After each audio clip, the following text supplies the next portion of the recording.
Prince Edward, the youngest son of late Queen Elizabeth II, refused to shake hands with well-wishers outside Buckingham Palace on Saturday. However, he apologized and explained that he was trying not to shake hands to meet more people. The Earl and Countess of Wessex were greeted with cheers from the crowd as they emerged from the palace on the afternoon. The Countess of Wessex lagged behind her husband as she shook hands with mourners outside the palace and accepted several bunches of flowers. Meanwhile, the Earl could be heard explaining to a well-wisher that he was simply trying to ensure he didn't fall behind as he attempted to speak to as many people as possible. As he quizzed the crowd on where they had traveled from, he politely waved as he walked past the mourners. He later shook a mourner's hand, before explaining, "I've been trying to avoid it." I've been trying to avoid it only because if I stop, I get one, so I'm stuck. I get it to everybody.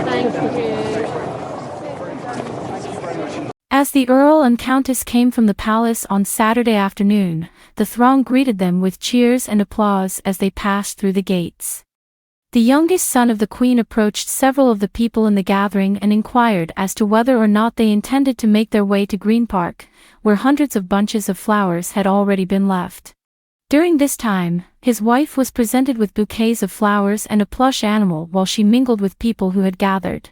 According to the Earl of Wessex, who addressed the mourners, the Queen would appreciate the large number of individuals who came to pay their respects. Well-wishers could be heard telling Edward and Sophie, "Sorry for your loss," outside Buckingham Palace. The youngest son of the Queen addressed people gathered around him, telling them, "I know that my mother would really appreciate this fantastic support." On social media, his supporters lauded his choice not to participate in the handshake, with one user commenting, "Edward is wise. Saw Charles shake hands this morning and thought he's exhausted and his resistance is low. The public contact is nice, but I hope he's healthy for the funeral." Another person shared their thoughts, saying, "He's chosen to meet and chat with people, good for him. He's clearly not comfortable with shaking hands, it's not compulsory."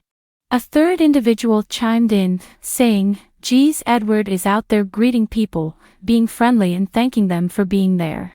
Why isn't that enough? Some people just don't like being touched. Cut the man some slack, he and his family have been going non-stop since the Queen died."